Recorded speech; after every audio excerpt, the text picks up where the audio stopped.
That's not an area of my expertise, but absolutely silver has military applications besides just, people wanting to use it as a hedge against inflation. Quickly on Iran, David, where are we going with this?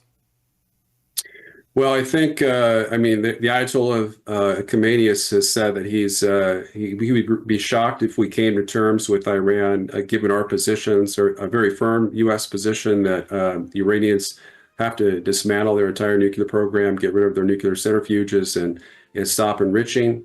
That's something that they're not willing to do. So if Trump is serious about this being a binary choice between war or a deal on U.S. terms, then there's going to be war. So I'm hoping that that's not going to be the case. Current indications are, we don't have B-2 bombers in place. The Israelis are making empty threats. They can't take out Iran's nuclear missile silos. They're deep underground. They don't have the penetrators able to do so. Only the B-2s are capable of doing that. And so if we see the B-2s redeployed to Diego Garcia and a breakdown of talks, then we know that we need to get ready for World War III. dpine.substack.com and leohoman.substack.com. Both of them will be back tonight as this is continuing breaking news here on Worldview Tube. Thank you, gentlemen, and thank you. Take care. Thank you.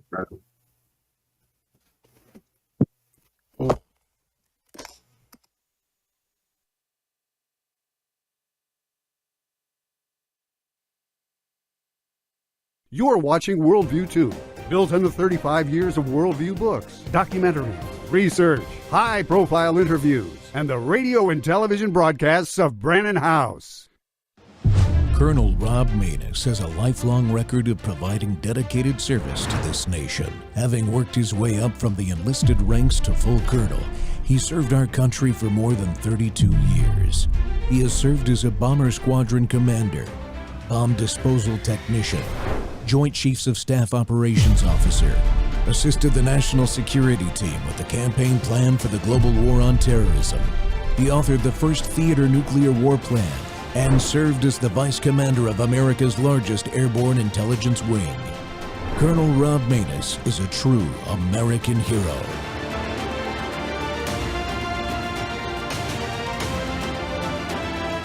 This is Rob Maness Live.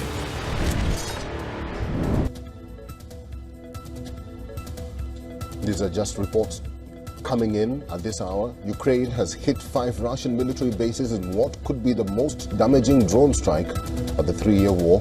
Ukraine has targeted strategic nuclear bombers in Belaya Air Base in Siberia. This base is 6,112 kilometers away from the Ukrainian border. The images of Belaya Base shows rolls of Russian strategic and nuclear bombers burning. Now, apart from this, Ukraine has hit Ivanovo Air Base, northeast of Moscow. This is 1,972 kilometers from the front line. Diaghilevo Base, located south of Moscow, was also targeted. This is 1,581 kilometers from Ukraine border. Ukraine targeted Olenia Naval Base in Murmansk region. This is 3,673 kilometers from the Ukrainian border. A huge explosion has rocked the Russian Arctic city of Severomorsk, which is home to the Northern Fleet's main naval base, although the damage is not yet clear.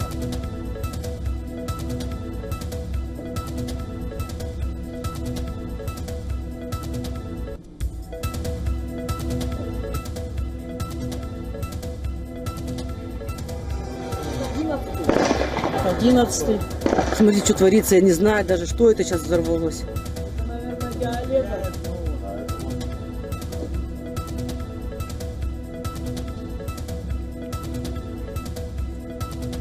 So this is a developing story coming from Ukraine and Siberia. And Ukraine has hit 5 Russian military bases in what could be the most damaging drone strike of the 3-year war. Ukraine targeted strategic nuclear. Welcome back to More War Monday. The Rob Maness Show's live on Worldview Tube and our X Spaces simulcast. Well, headline, Ukraine plays a card and says it destroys large part of the Russian nuclear bomber fleet, and the Northern Fleet Navy headquarters is damaged. Well, CDM Press reported yesterday that the Ukraine armed forces had successfully conducted a large-scale drone attack, as you just saw there, at 4 Russian airfields housing nuclear bombers and the Russia's Northern Fleet headquarters for the Navy, where nuclear submarines are said to be based.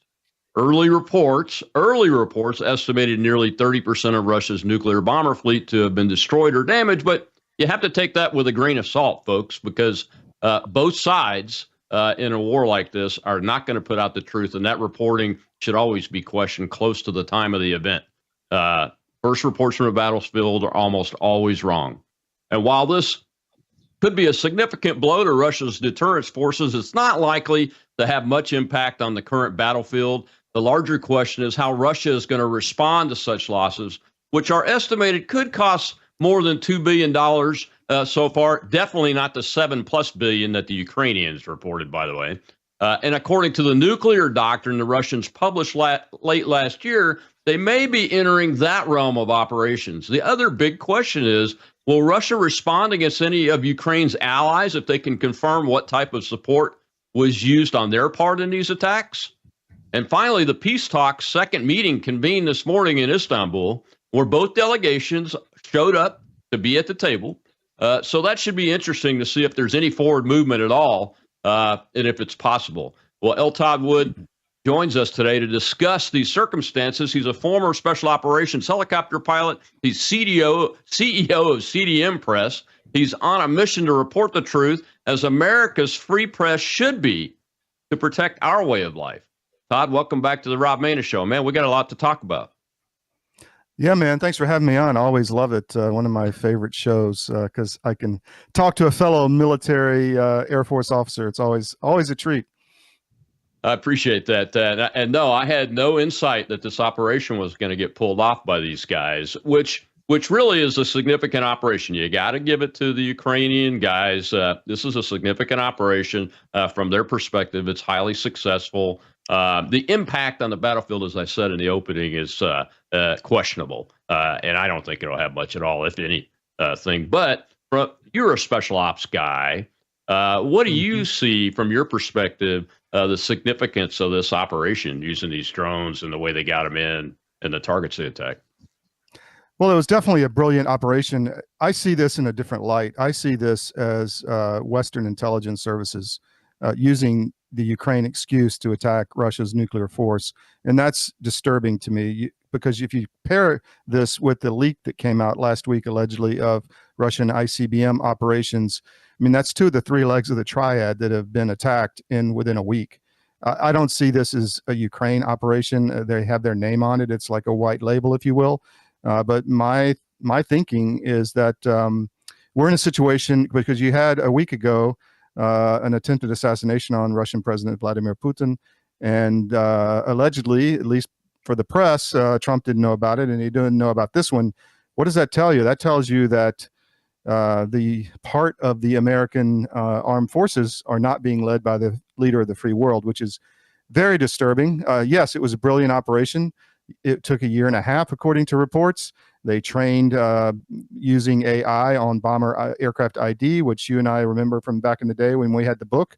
But you know, this is. I think your public needs to understand this is much bigger than just an Ukrainian attack on Russia. And yes, it's going to be very interesting how Russia responds. What do they attack? I mean, what can they do except for kill the leadership?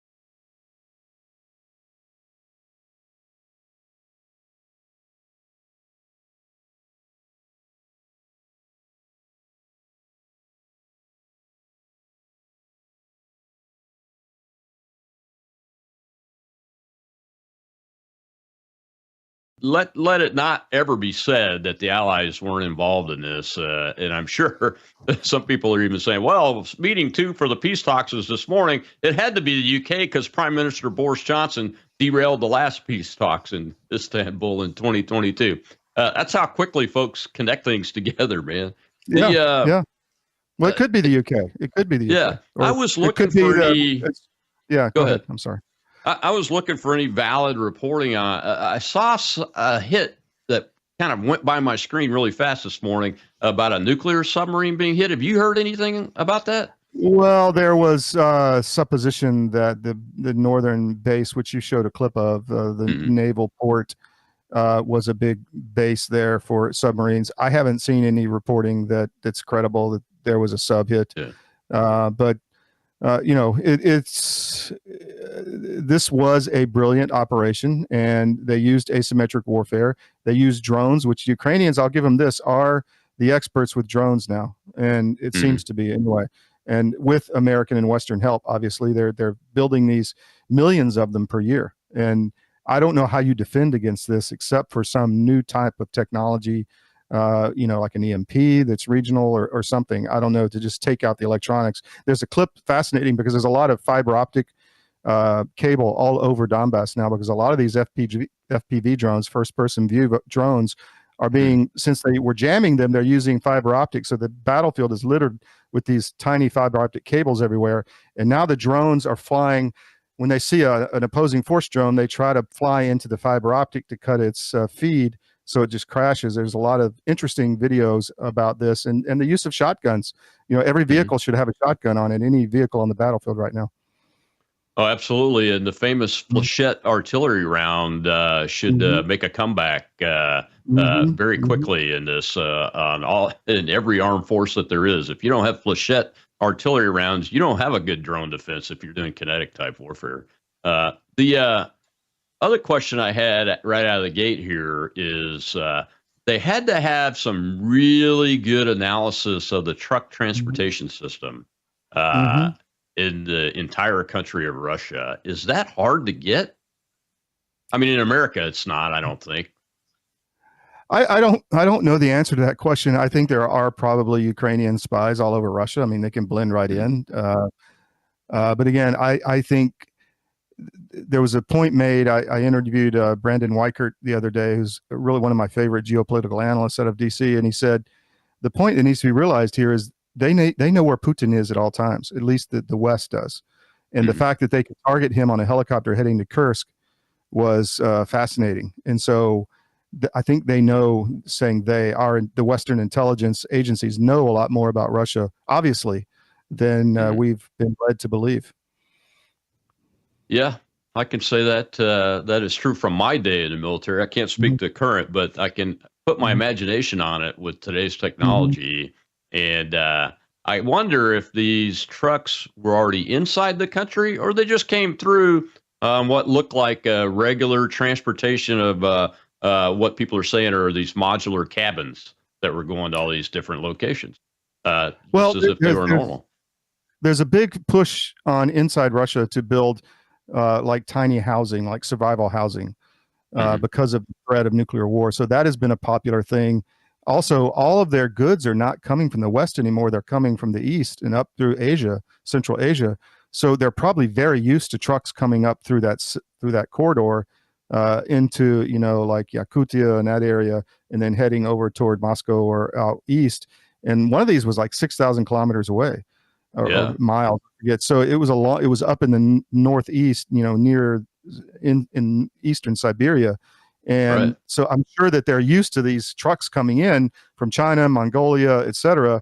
And it probably wasn't very hard to camouflage those. And, that's on the Russians, and it will be on us if we don't get our act together. This is a huge wake up call. I mean, and I don't know the truth of this. Maybe do the bombers have to be out in the open like that for START treaties and not under fortified positions? That was a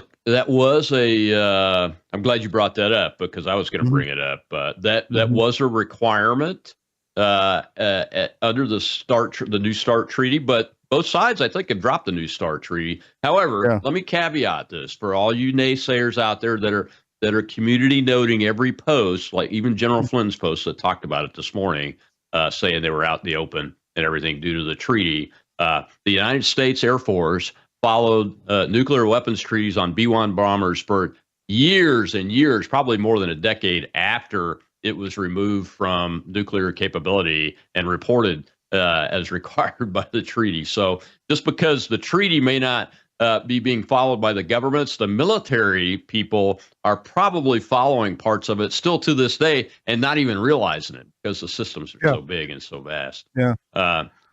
One of the other things that I was thinking about, I was talking to one of the guys that lives, I think he still lives in Russia, David, that's in the audience today, and he'll probably come in and make a comment at some point, is what the rubber tires were on top of the wings of some of the Bear bombers that I saw.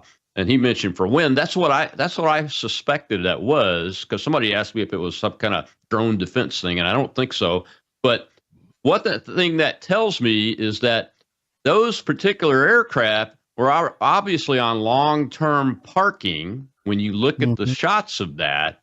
And I'm wondering if that's like a semi-boneyard type status, and that, in fact, those targets were actually not active aircraft, a lot of them. And our side that was targeting them thinks they were, and turns out that a lot of them may not be. And that's why some of the numbers coming out of the Russian Ministry of Defense are probably going to be a lot lower, and they are a lot lower. So you're saying it's to break the lift on the airfoil? Is that what? Yeah, for high wind stability. Yeah. And I think the ones I saw were the Siberian airfield, and that would make sense because you get a lot of high winds up there. I know. I didn't hear that in the American Siberia. I heard that some of the targeting systems on some of the cruise missiles, it may be something to foil that. But the seeker heads.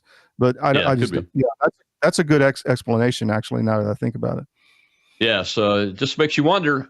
Again, first reports from the battlefield are almost always wrong, but we know what we can see. We got to take a break time. When we come back, we will look at the nuclear doctrine that Russia put out last fall, and whether this crosses any of that line into that realm.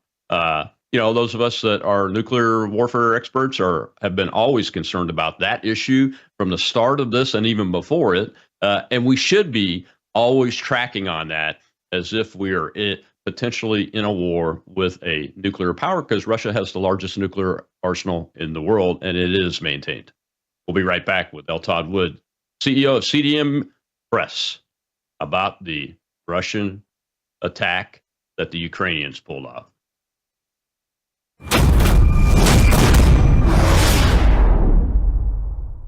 Hello, I'm Brandon House. I want to thank you for all your support at wvwfoundation.com that helps make possible pushing out 24/7 content for free.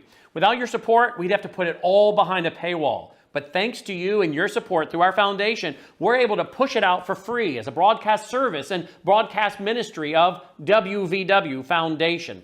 Please consider going there and setting up an automatic monthly contribution, or go there and make an occasional contribution.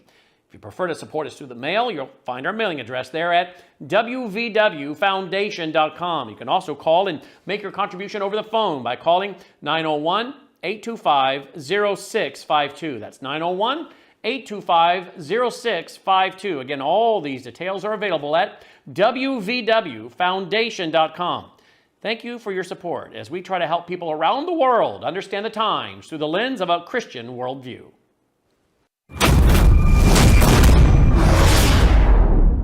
The war between Russia and Ukraine has heated up following Kiev's audacious drone attack deep inside the enemy territory. Well, there are apprehensions that it could provoke Russian President Vladimir Putin to use nuclear weapons against Ukraine. Last month, Putin said that the need to use nuclear weapons has not yet arisen and expressed hopes that they will not be required. However, Russia last year signed a revamped version of the country's nuclear doctrine, spelling out circumstances that allow it to use its nuclear arsenal. Now, according to an AP report, the version lowered the bar, giving Putin that option in response to even a conventional attack backed by a nuclear power. Well, according to the Federation of American Scientists, FAS, Russia possesses approximately 5,460 nuclear warheads, with an estimated 1,718 deployed. Russia continues to modernize its nuclear triad with the likes of RS-28 Sarmat intercontinental ballistic missile. Russia plans to deploy Sarmat or Satan-II missile despite challenges and failed tests. The missile is a critical part of Russia's nuclear arsenal and has global attention due to its devastating potential. While this missile contains several warheads, as many as 15 arranged as multiple independently targetable re-entry vehicle MIRFs, allowing it to strike multiple targets simultaneously. Measuring 116 feet in length and weighing 220 tons, the missile boasts of a speed of Mach 20 and a range of 18,000 kilometers, enabling it to target regions across the Europe as well as the US. Now, the missile reportedly could deliver warheads 2,000 times as powerful as the atom bombs on Hiroshima and Nagasaki in 1945. Now, while the development of Sarmat faced delays, last year, Russia confirmed testing a hypersonic intermediate-range missile in an assault on Ukraine.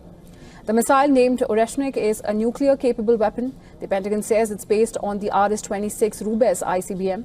While not much is known about the missile, Ukrainian military agency said the missile is equipped with 6 warheads, each with 6 submunitions. Putin said that it has a speed of Mach 10 and range of 5,000 kilometers, adding that there are currently no way of counteracting this weapon. He claimed that the weapon is so powerful that using several such missiles, even fitted with conventional warheads, could be as devastating as a nuclear strike. Well, this is just one of the examples of post-Soviet era missiles. Other in operation. Welcome back to the Rob Maness Show. It's More War Monday, and my guest today is retired Air Force Special Operations helicopter pilot and president of CDM Press, Todd Wood. And Todd had to dedicate a segment of this to the nuclear piece to this because it's important. When nuclear powers are going at it in any way whatsoever, at any level, that type of the thinking that goes along with nuclear warfare has to always be integrated into this, in spite of some of the crazy people responded to me and you and others on X saying we're cowards and appeasers and afraid and timid and all that. No, folks. Anybody attacks my country, you'll see me leading with my fangs out at the front of the line, whether it's with a M16 or a pop gun. I don't care.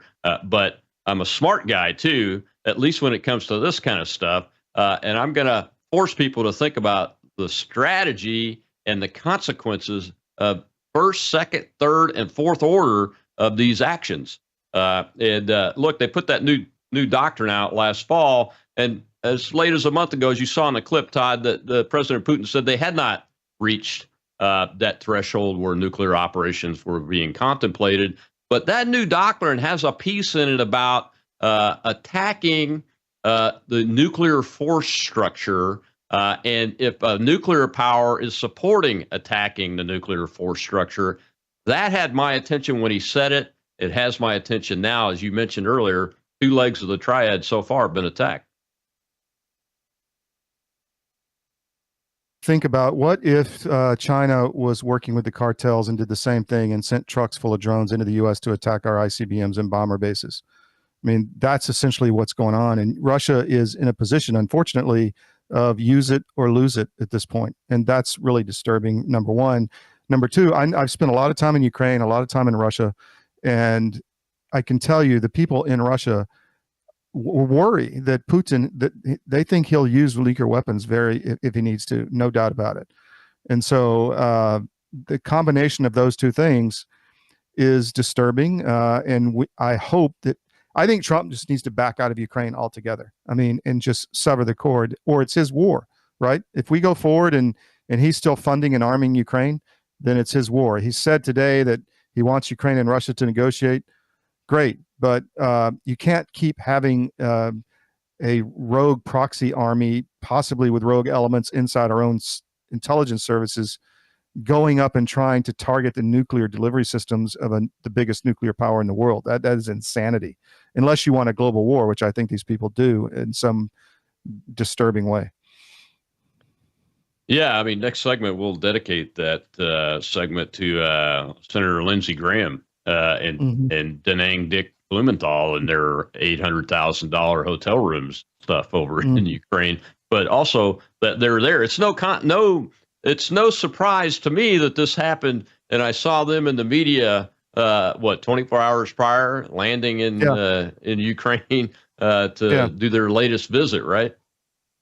What were they doing? Did they know about all this? Did they not tell the president? How long have they been working on this? Allegedly, this has been going on close to 2 years to plan this mission. That was before Trump. Was Lindsey Graham and Da Nang Dick involved in this?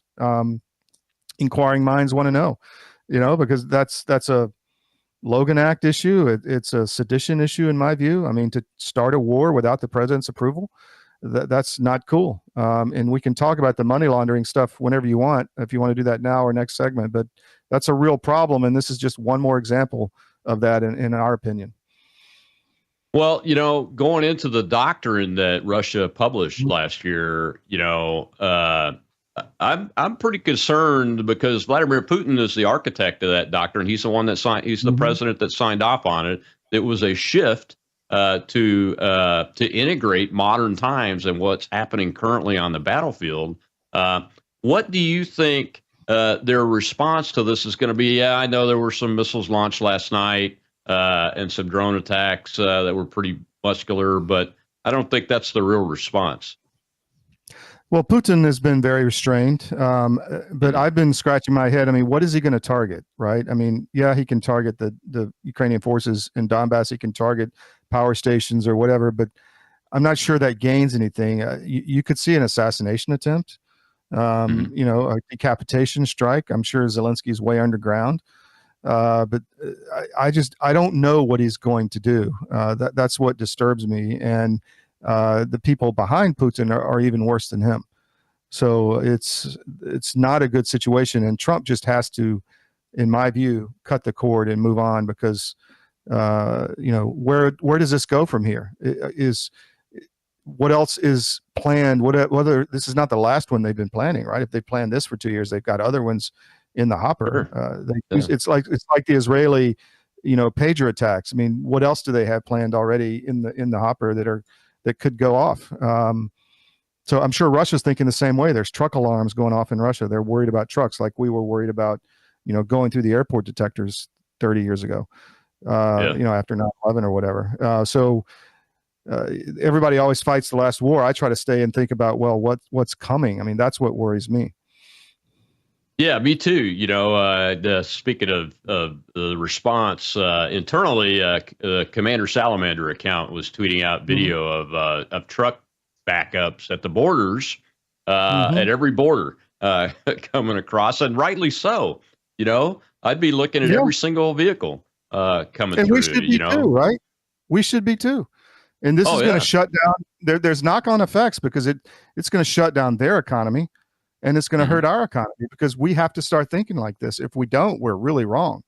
I haven't seen any movement like that out of the Trump administration. And, I haven't talked to my active duty people about this, but I'd like to know what the DOD is doing to try to, counter this threat. It's a big problem.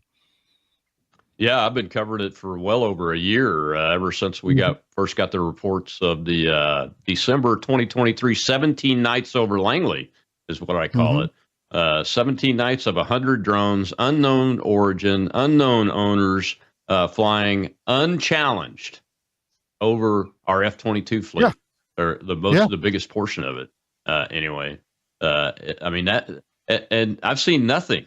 So that doesn't mean there's not anything happening, obviously, in the world of classified systems and compartmented information.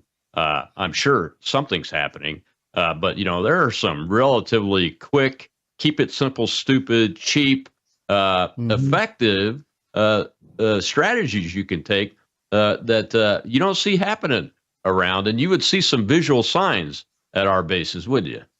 Like netting. Oh, well, that kind of thing. You sure would. Like you do on the battlefield in Donbass, you see tanks with cages on top and nets over them, over, fortified positions underground. You see, the shotguns on the trucks. I mean, there's plenty of evidence of people are thinking about this and countering it. And hopefully we're learning from a lot of this technology. And, maybe we learned from this very well from the Ukraine battlefront and we're involved in this. I don't know, but we have to find a counter to this. I'm concerned about our Army troops, ground pounders on the ground. How do you, there's a lot of disturbing video of individual soldiers being chased by drones. There's one with a, Russian soldier. He just gives up, drops to his knees, looks at the ground and the drone flies around him and then finally kills him. It's disturbing.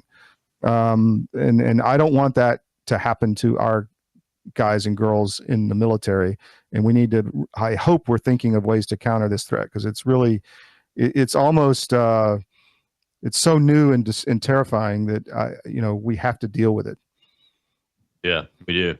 On the nuclear subject, before we go to the next segment, obviously, if Putin was going to cross that line because he sees his doctrine's been violated, like the Russian government said they were going to do, what do you think he would target? I'm assuming he would do a low, some kind of low yield target somewhere within Ukraine, but that's some inside the box thinking. What do you think? Yeah, I don't know. I think Germany is a target. I mean, I think the UK is a target. That's an attack on NATO. And then the question is, does Trump, I'm not the expert legally, but does he have to follow through on an Article 5 attack? He can say that, that wasn't something that we have to respond to. I don't know. But I think that's whoever is driving this, that's what they want.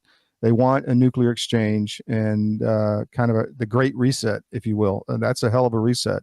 And I think that's what they're driving to, unfortunately. And what would he target? I think he would want to kill Zelensky, because if you're going to go all the way, you got to shoot the king, right? And you got to shoot the guy that's the problem, even though he's being controlled by someone else.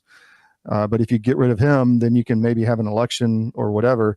I think likely what will happen, if anything is close to that, will be multiple Orezhnik attacks on maybe underground facilities, which will use conventional warheads, but will still be very devastating. Yeah, and have we gotten any bomb damage assessment from that first Orezhnik attack that can be relied on as to how deep those things can go? It looked like it was fairly deeply penetrating to me. Well, we got to take a break, and we'll come back. We'll see Lindsey Graham essentially confess to what you just said, Todd. There are greater forces at work here, and this has just got the Ukraine name on it. There's definitely a bigger force behind this operation. We'll be right back with L. Todd Wood of CDM Press.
President Trump said that Ukraine doesn't have good cards.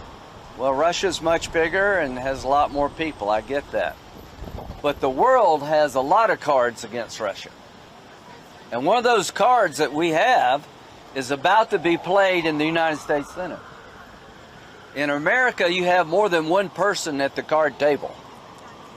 We have three branches of government, and the House and the Senate are poised to act. What would change our mind if Russia came to the table, agreed to a ceasefire, and earnest?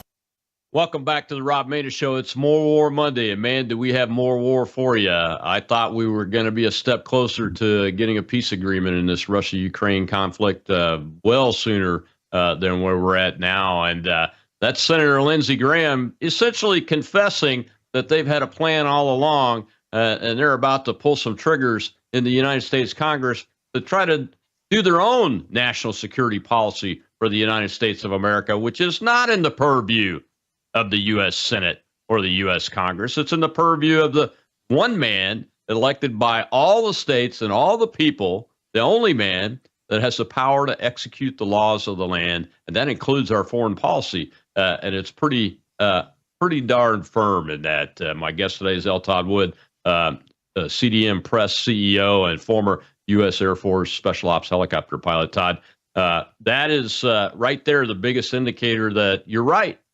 It's a bigger force at play in this operation than just the Ukrainians. Well, there's a tape of him and John McCain in 2014 speaking to Ukrainian soldiers to pop all this off. And this plan has been, your audience needs to understand, this has been a long-term plan to achieve what they've achieved so far in establishing a war with Russia. And the goal is probably to gain resources, probably to remove a player that's against the globalist regime. Whether you like Putin or not, that's immaterial. I'm just talking facts here. And, what Lindsey Graham is doing is seditious, in my opinion. He's working, he's a talking head for some other power inside our government, or maybe not our government, but in our ruling elites inside the United States and maybe even outside, whoever is in control. And, I want him to wipe that smile off his face, because he's smiling about a nuclear war. That to me is just, obscene. But him and Da Nang Dick were over there, and they were working obviously to help this drone attack happen. And I think we need a public statement on that from the White House. Trump needs to say something, right? I mean, just going hiding and saying nothing. Maybe he wanted this as a negotiating ploy to try to force Russia to the table. Maybe he knew about it. Maybe he didn't. But if he didn't know about it, it's a real problem. And if he didn't know about Putin being assassinated, it's a real problem. So I'd like to know what he knew. I'd like to hear it from him.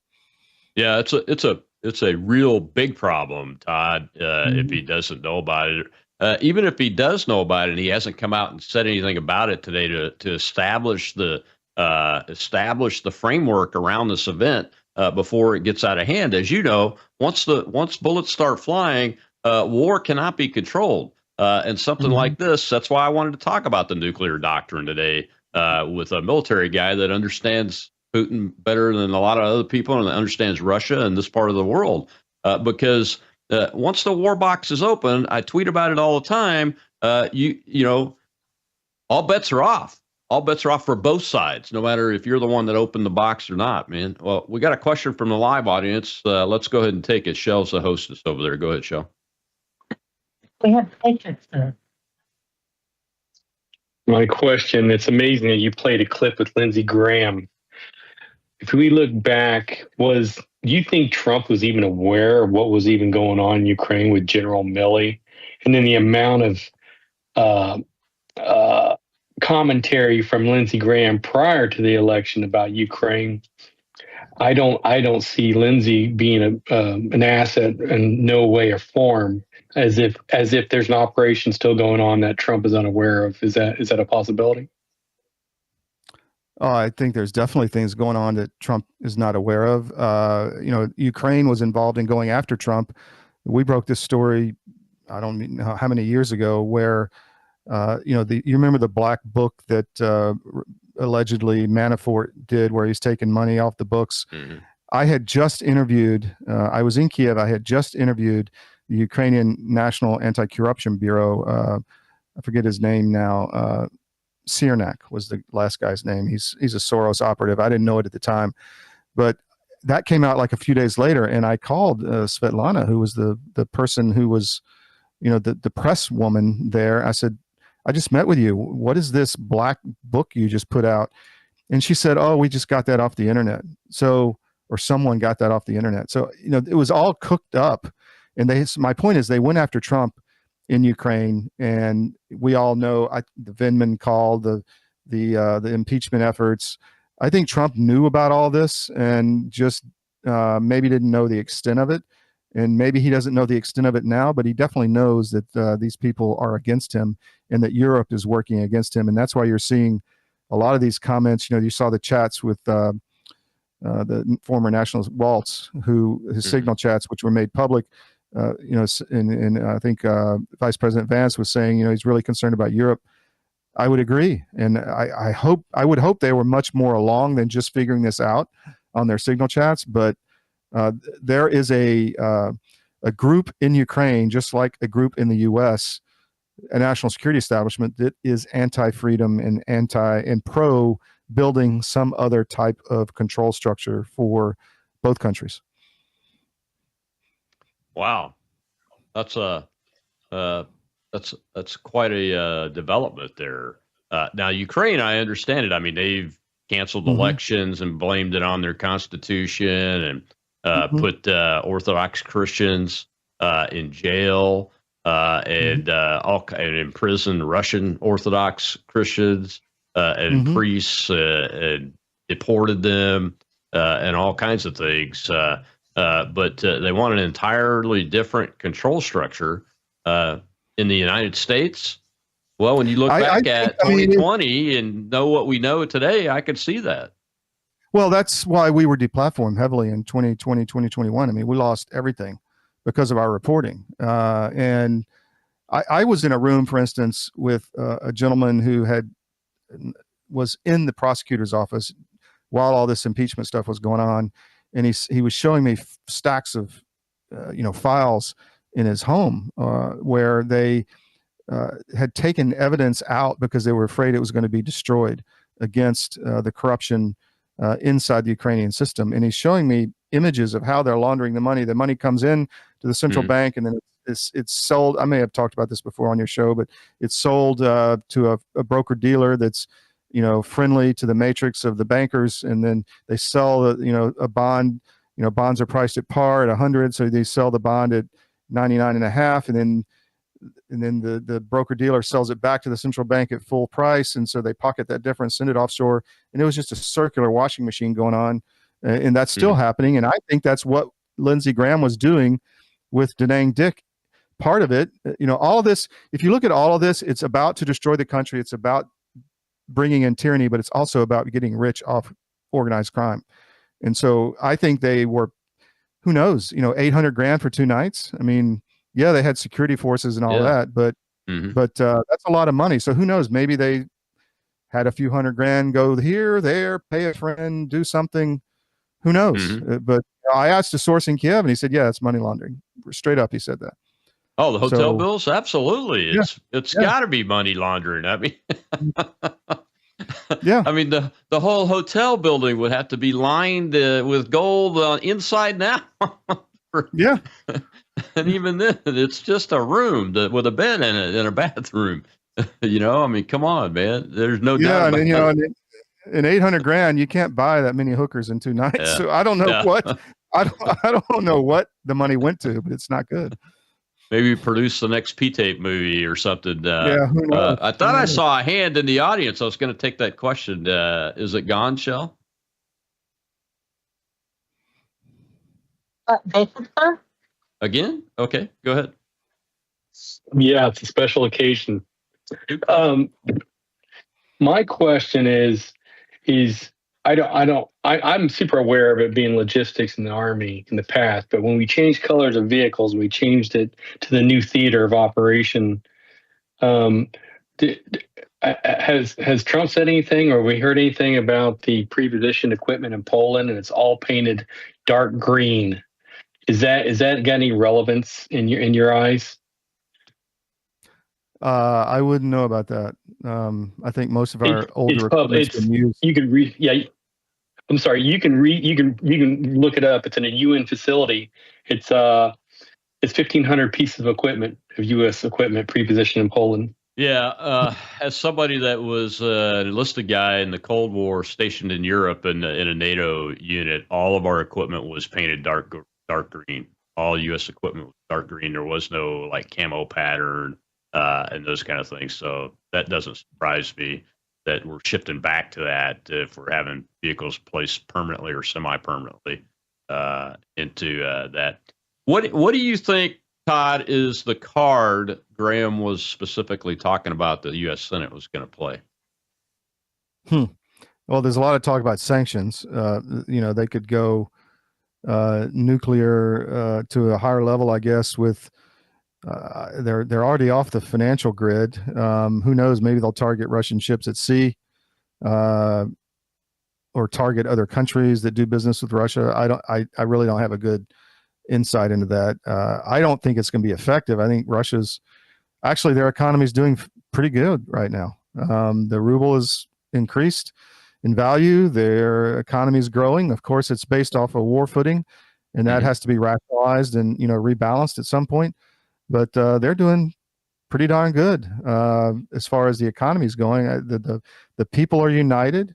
The one thing we've done is unite the Russian people. I mean, 30% of the Russian people is Muslim, and the Russian Federation, and if you look at the recent recruiting ad, you can go to armedforces.press and see that, our military site, the recent Russian recruitment ad.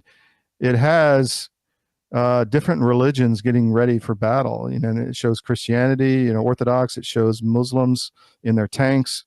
So they're using this to unify the country, and they don't have a mobilization problem like Ukraine does, where they're snatching old men and young boys off the street and sending them to the front to die in 4 hours. In Russia, they're losing a lot of people, but they can afford it, and they've got a lot of people signing up. I don't know if the $60,000 a month that Medvedev is saying is accurate, but they do have a patriotic movement going on there that we're helping unite and make them a strong country. Yeah, I mean, I could see them emerging from this on their way to regaining superpower status. It wouldn't take that much anyway.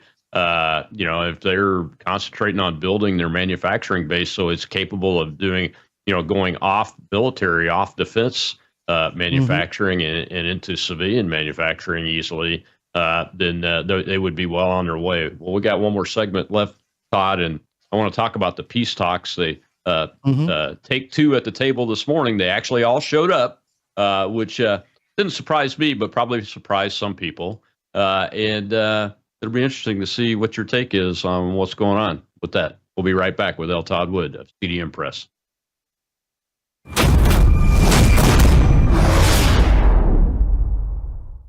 Hello, I'm Brandon House. Would you like to gain access to over 20 years of my radio shows, TV shows, my books? I've written 15 books, and most of those books are ebooks now. And we have conference DVDs, conferences where we filmed our conferences at the Ozarks, literally starting 20 years ago. It's all available in our archived vault. All you have to do is go to worldviewtube.com/vault, worldviewtube.com/vault, and for a reasonable monthly fee, you gain access to over 20 years of Christian worldview programming, news, information, books, documentaries, and a powerful search engine. And folks, it's a great way not only to educate yourself, equip yourself, but it's a big way that you can help fund our continuation as a broadcast network. Please check it out. worldviewtube.com/vault, worldviewtube.com/vault, and help us continue pushing out a Christian worldview.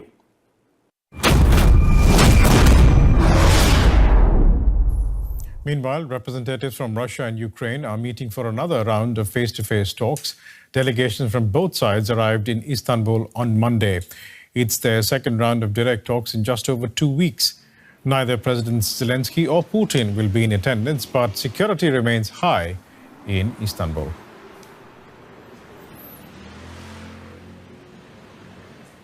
That is where DW correspondent Dorian Jones is standing by for us. Dorian, what can we expect from these talks?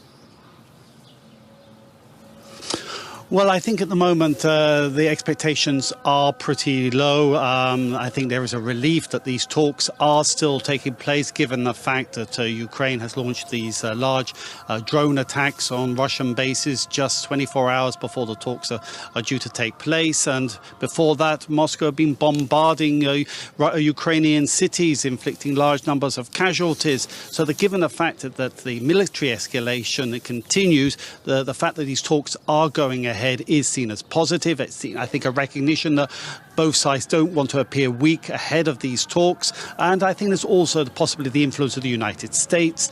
President Donald Trump has invested some diplomatic capital in wanting these talks to succeed. And neither Ukraine nor Russia want to upset Trump, given his ability to inflict pain. Ukraine still depends heavily on United States weapons, whereas Russian President Vladimir Putin will not want Trump to impose further economic sanctions on the Russian economy.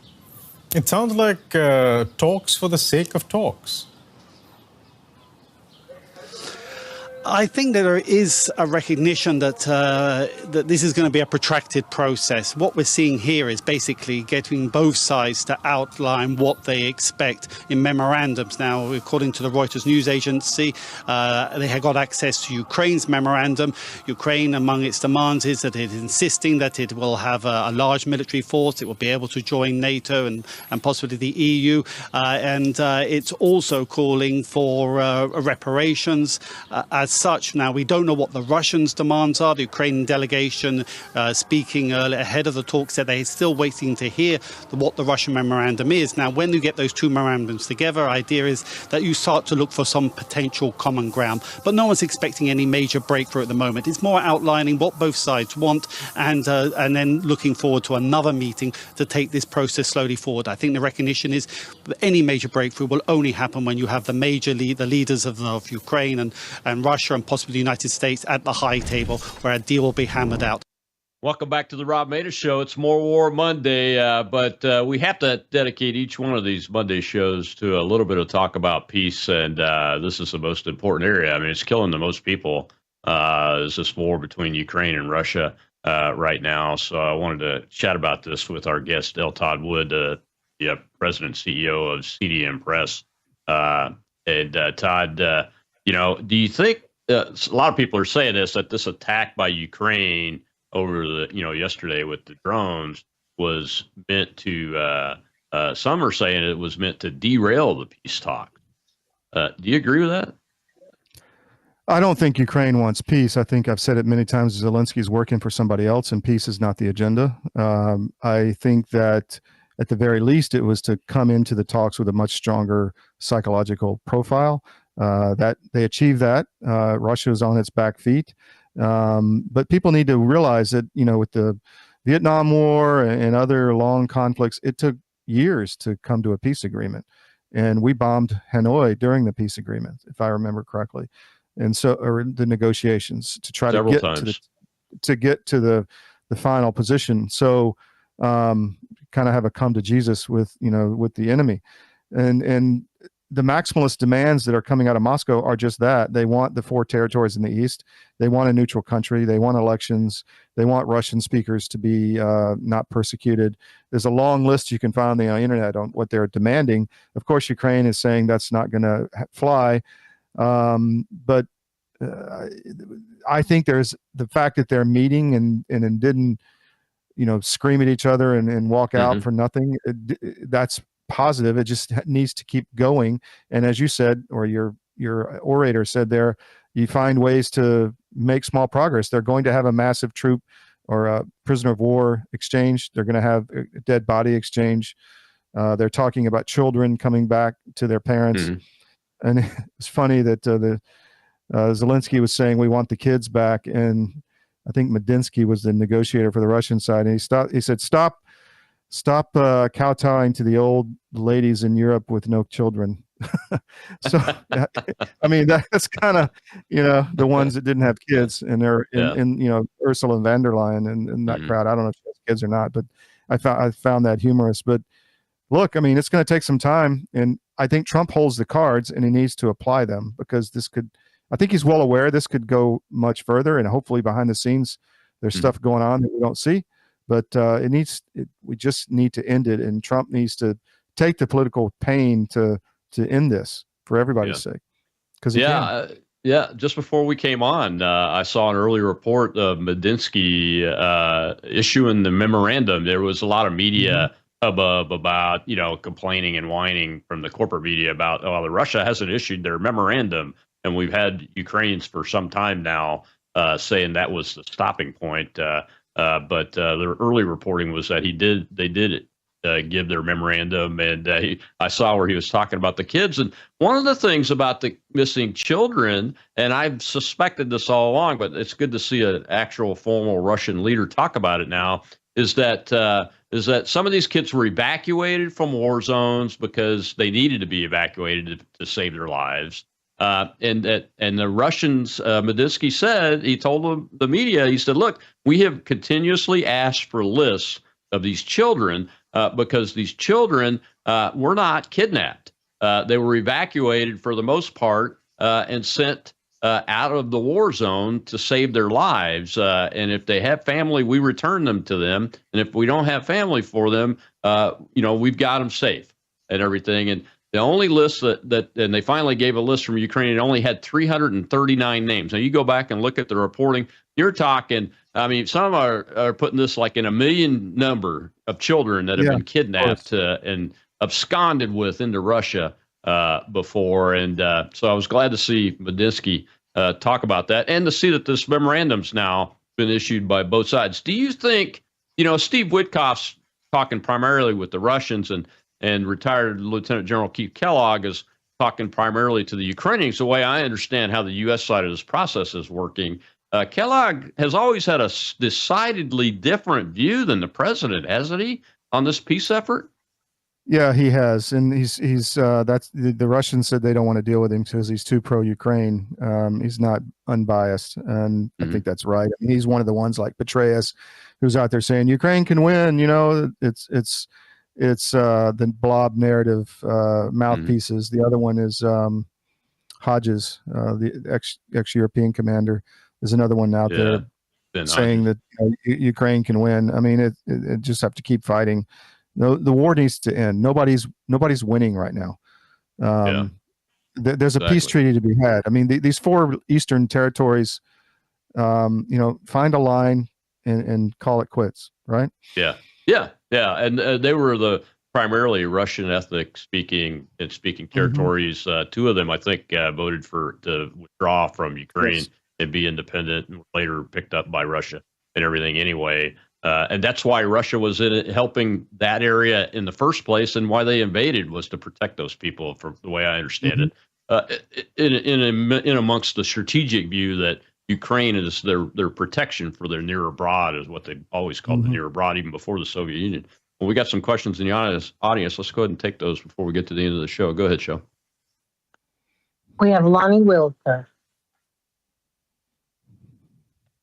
Hey, thank you, Colonel Maness.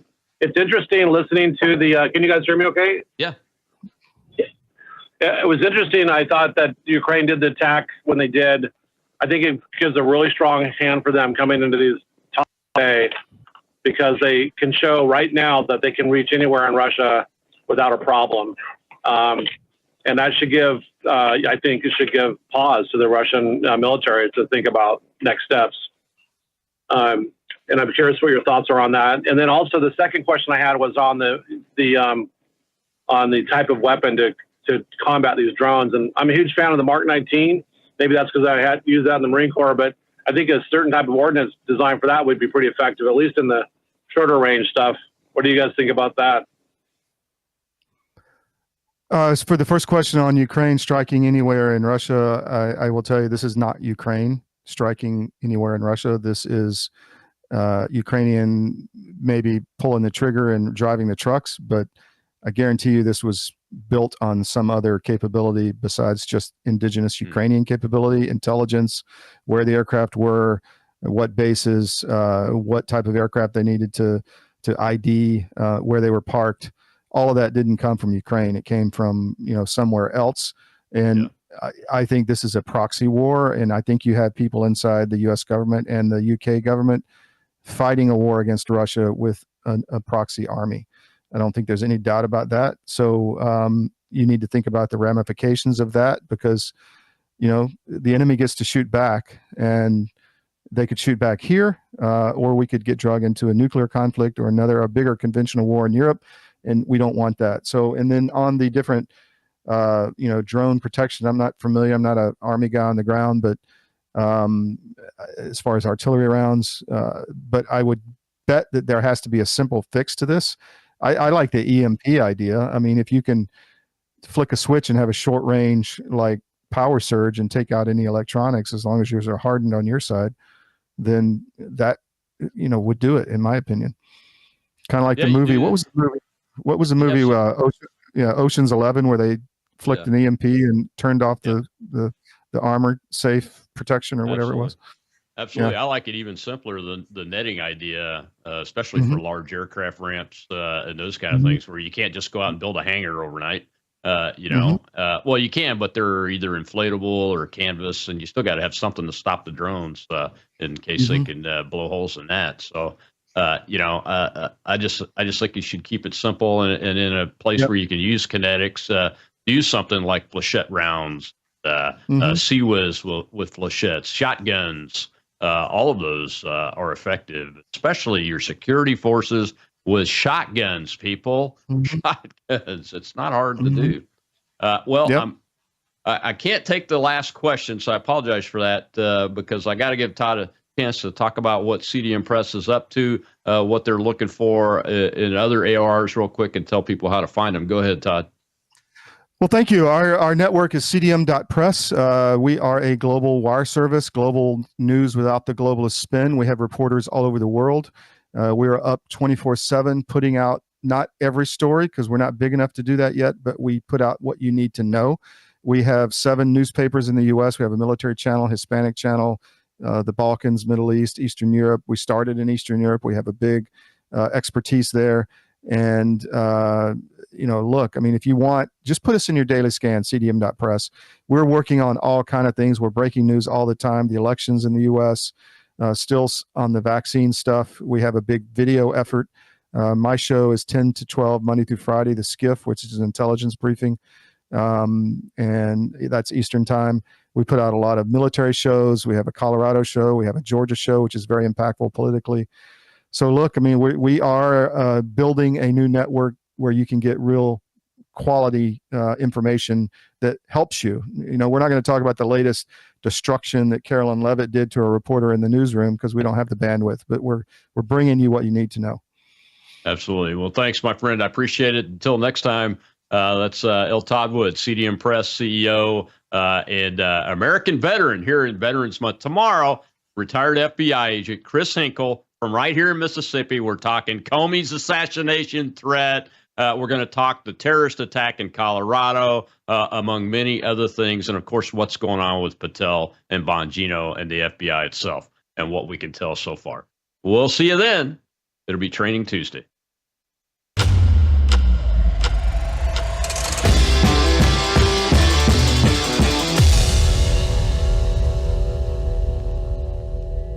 You're watching Worldview 2, built on the 35 years of Worldview books, documentaries, research, high-profile interviews, and the radio and television broadcasts of Brannon House.